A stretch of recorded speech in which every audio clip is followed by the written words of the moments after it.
You know what? And the biggest thing, though, you said you were in the restaurant, right? Well, this is actually You, outside of the restaurant, but okay. so there's like I a was little going to say, there's like a little area outside. okay, because I was going to say that's the bigger problem. Why the hell do you have a dog in the, in the restaurant? But then, oh, you want to paint the dog. All right. You need to find some canvas or something or dye your own hair and see how it turns out. People do some weird things, man, and they just can't stop. They can't stop, y'all. But you know what? We're going to ride into this commercial. We're going to find out who we got on the line. It's actually Straight Talk with Dana Mark. Give us a call if you want to join the conversation. Hi, this is Sheila. We're at the Black Business Expo in Durham, and now we are with Al Sullivan. Al Sullivan with 100 Black Men. So, Al, tell us a little bit about the organization. The Black Business Expo is celebrating its 10-year anniversary. From 10 a.m. to 5 p.m. at the Marriott Downtown Durham City Center. This event is free to attend, featuring industry experts, business-critical workshops to drive immediate action and business growth, and speed networking sessions that create new opportunities. The Black Business Expo is the place to get inspired, ignite your entrepreneurial spirit, and continue your ongoing path to success. Come and connect with industry-leading corporations and businesses. Their business booth and sponsorship still available. It's the Black Business Expo, one of the largest business showcases in the history of Black America in North Carolina. Sign up today. Call 919-308-9090. That's 919-308-9090. Or register on the website at blackbusinessexpo1.com. That's blackbusinessexpo, the number 1.com. Come together and do business.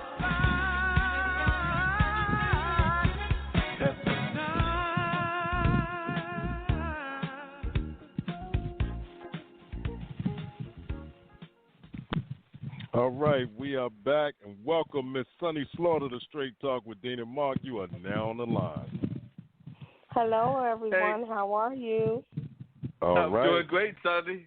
How are you doing, Sunny? Sunny is one of those folks that I had the pleasure of meeting, even though we've never met in person, through Sree and that Facebook Live presentation that they do every Sunday. Sree does that, and he talks to different guests. Okay. And Sunny was one that talked about the 1619 project and made her comments on that. But she has also been very much involved in a very important issue that I was not even aware how deep this issue is. But I've talked to some other people. We had the lady that was with Prevent Child Abuse NC. Well, Sunny has been working in the whole cause of human trafficking. Yes, that is correct. In the 21st century, we do still have people out there that are doing human trafficking, which in my mind, and as I listened to her TED Talk, is definitely just another form of slavery. We talk about slavery with the prisons, which we know that's another form of slavery, and she definitely addresses that in a lot of her talks as well. But definitely this seems to be another form, and she did not come to this issue lightly because she had gone through some stuff in terms of discovering her own things to deal with child abuse, and her daughter, I believe it was, had also been abused, and she found out that that was by the person that was her love at the time. And, of course, a lot of people probably would have tried to take that person out of here, but she found other ways to deal with this. So that's why I wanted Sunny to be on the show, because she's got a lot of very important things that she is dealing with and talking about on a regular basis. I really enjoyed the quote that she had on her TED Talk when she had the pleasure of meeting Harry Belafonte, and apparently Harry gave her some great advice on, what are you going to do after you've had these kind of things happen to you, and I want her to share that story as well. But that's why I invited Sunny on to here. I gave a little bit of it away with all that she does, but I definitely wanted to hear from her as to some of the causes that she is interested in and that she is talking about on a regular basis. And thank you for being on the show, Sunny. Thank you so much for inviting me, Mark. And hello, Dean. I am originally from New Jersey. So, hey, Jersey folks. Trenton in the house. But thank you so much for having me on the show. Oh, you're saying he can drive on the west side. So everything good happens on the west side of town. But so I am a native New Jersey, and I currently live in the D.C. area, and I am a federally certified law enforcement instructor with the Department of Homeland Security, and I have my own criminal consulting firm. And as Mark did allude to, I did a TED Talk in 2015 titled, "What Are You Really Willing to Do for Others?" And excuse me, I also have a cold, unfortunately. In 2003, I found out that the person that I was married to was a child predator because the last child that he harmed was my own, and that is what I kind of talk about in the TED Talk. I was a school board official at the time for the Trenton Board of Education, and I put a program in the school called CAPS, Child Assault Prevention Services Program, and I did not know, of course, that it would be the same program that would help my own daughter.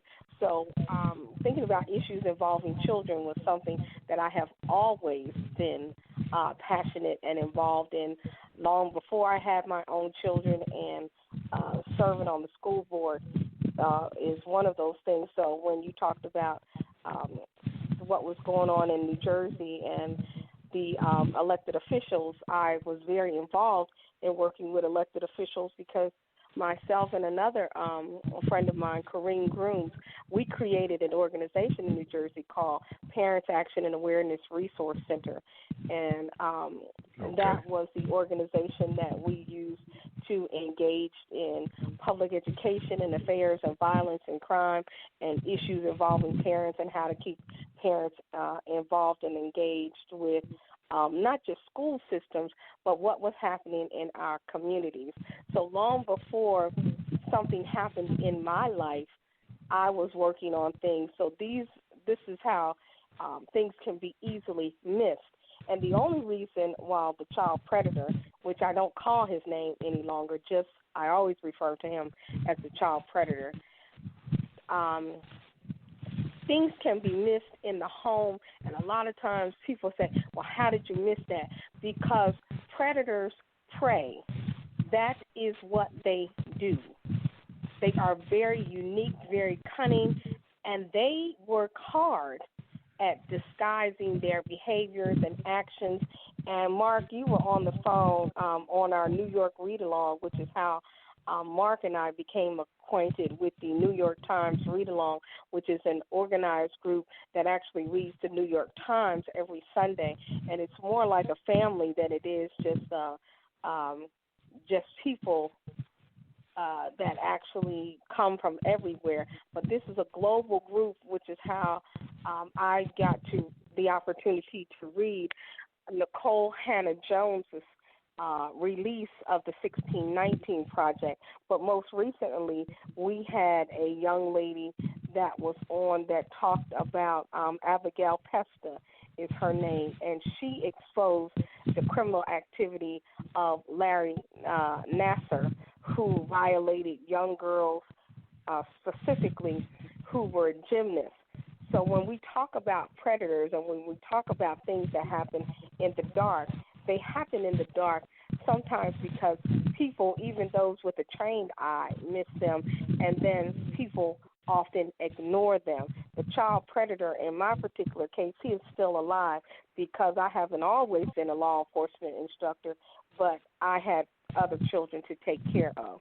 So he does happen to still be alive. He said he was sentenced originally to 24 years and got out just last year because he had to get resentenced due to some things that happened in New Jersey, and he spent 16 years behind bars. But he is under supervision for life under the New Jersey Attorney General's office, which looks different in various states. And New Jersey happens to be one of those states where the prosecution and oversight of convicted predators, particularly child predators, is more heightened and aware than almost any of the other 50 states in the Union. Megan's Law was really a critical juncture at how this happened. and more states should really follow these guides. And New Jersey is also a state that has a specialized prison facility for sex offenders only. That's all that's in there. Yes, and it's called the Avenel Diagnostic Treatment Center, which is where the child predator that I was once married to was incarcerated for all of those years. And they have different supervision protocols than others who may not have been deemed. We have a very unique tiering system in New Jersey. And the one thing that was different in my case is all of these years later, and this happened in 2003, it is now 2019 going into 2020. It'll be, almost 17 years. The prosecutor on the case and I still talk regularly. And that's very unique in and of itself, that we have forged a relationship, and she is now the head of that unit in Mercer County.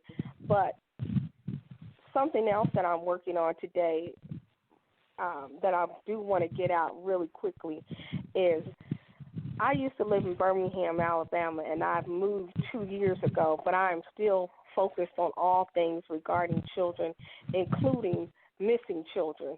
And currently, almost 48 hours, going into 48 hours, in about 1 hour from now, Central Standard Time, Camille, a.k.a. Cupcake McKinney, is the child of 3 years old who has been missing since Saturday from Tom Brown Village in Avondale in Birmingham, Alabama. Excuse me, there is an Amber Alert that has been issued for her, finally, nationwide rather. The Amber Alert system is uniquely designed to notify communities, states, and the country of a missing child. A child of 3 years old should require and does require an immediate nationwide Amber Alert. Cupcake finally got one.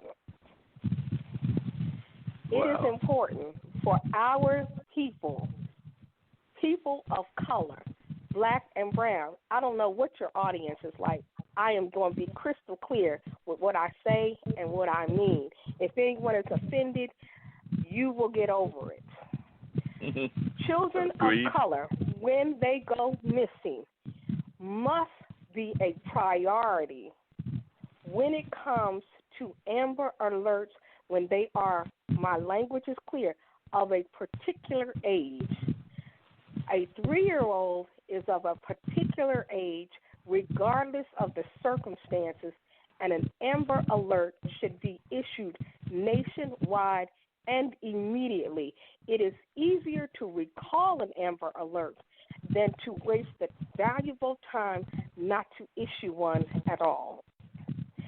Also, just so the community is clear, when a child of a certain age, a young child, somewhere around 3, a very young teenage child, a child that has intellectual, developmental, or physical delays, requires an endangered alert attached to it.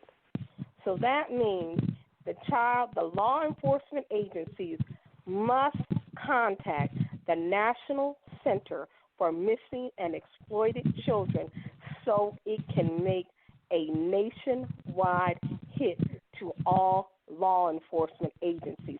There are 18,000 law enforcement agencies in the United States. When a child of a particular age or with a disability goes missing, we must immediately ensure that the National Center for Missing and Exploited Children, which is about 20 minutes from my location, is notified so it can receive national attention. Camille has been missing for a long time. Too long. Yes, definitely. She's not been too found. long. No doubt about that. And actually, as you were saying that, I was just actually looking up something because we just had a case in North Carolina this month where a 7-year-old was found dead in his home. His parents are now being charged. But